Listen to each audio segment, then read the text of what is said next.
Papa saya sering capek dan juga terjadi pembengkakan di kaki sekitar pergelangan. Nah, kita bawa ke dokter-dokter jantung, semua di EKG segala macam, ya diagnosanya penyumbatan arteri.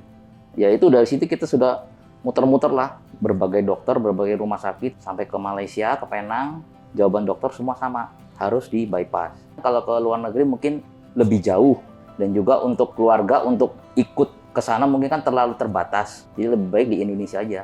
Dari pemeriksaan kateterisasi jantungnya itu ditemukan ada penyempitan dan sumbatan yang sudah di banyak tempat. Kemudian pembuluh darah koronernya itu sudah mengalami pengapuran atau kalsifikasi berat. Pasien ini juga ada penyakit diabetes mellitus yang sudah cukup lama, kurang lebih 15 tahunan.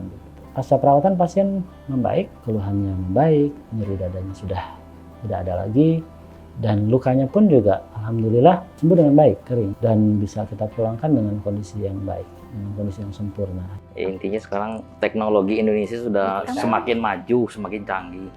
Jadi jangan takut-takut lah. Sekarang setelah dijelaskan dan sudah ada buktinya, ya mungkin tingkat keberhasilannya di atas 90% lah. Kemungkinan berhasilnya sangat tinggi, lebih dari 97% berhasil. Wah, oke lah untuk Mandaya. Overall 1-10 saya kasih nilai 9. Saya Andi Roberto, berasal dari Lampung, pasien di Mandaya. Nama saya Effendi, saya anak dari Pak Andi, saya berasal dari Lampung. Saya istri dari Pak Andi Roberto, Diana Wati. Awal mulanya papa saya sering gampang capek, gampang lelah, dan juga terjadi pembengkakan di kaki sekitar pergelangan. Udah sekitar 1 tahun, 2 tahun yang lalu. Nah itu kan kita lihat diagnosa awal mungkin antara jantung atau ginjal. Nah, kita bawa ke dokter-dokter jantung, semua di EKG segala macam, ya diagnosanya penyumbatan arteri. Ya itu dari situ kita sudah muter-muter lah, berbagai dokter, berbagai rumah sakit, sampai ke Malaysia, ke Penang, jawaban dokter semua sama, harus di bypass. Jadi makanya kita cari informasi segala macam, tingkat resikonya, dan juga nanti untuk kontrol kembalinya, kan kalau ke luar negeri mungkin lebih jauh, dan juga untuk keluarga, untuk ikut ke sana mungkin kan terlalu terbatas, jadi lebih baik di Indonesia aja. Terus kemudian kakak saya yang perempuan mencari-cari info, nah, ditunjukinlah rumah sakit Mandaya ini. Kemudian ke dokter Amir, kerjasama dengan dokter Bagus sebagai bedah toraknya. Itu biasanya kalau untuk penjelasan awal dari dokter Amir. Dari bulan 2 sampai sekarang, papa saya penyumbatannya ada yang 100%, tapi tanpa gejala.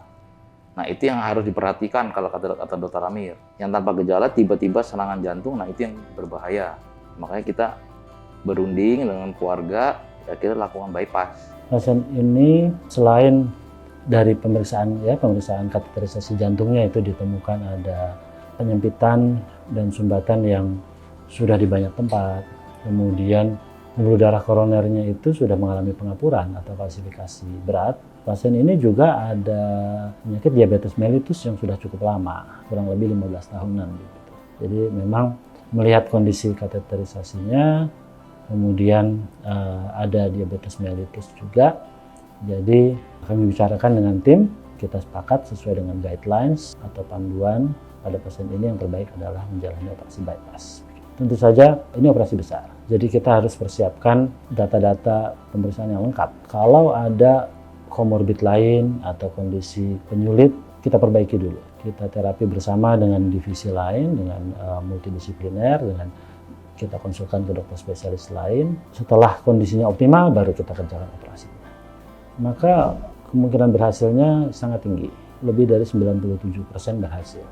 Pasca perawatan pasien membaik, keluhannya membaik, nyeri dadanya sudah tidak ada lagi, dan lukanya pun juga alhamdulillah sembuh dengan baik, kering, meskipun pasien ada penyakit diabetes, dan bisa kita pulangkan dengan kondisi yang baik, dengan kondisi yang sempurna.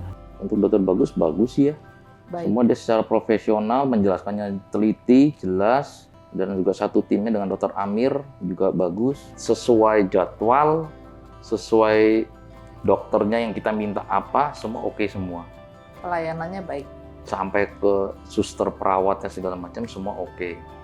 Oke lah untuk Mandaya. Overall 1 sampai 10 saya kasih nilai 9 lah. Ya, intinya sekarang teknologi Indonesia sudah semakin maju, semakin canggih. Jadi jangan takut-takut lah.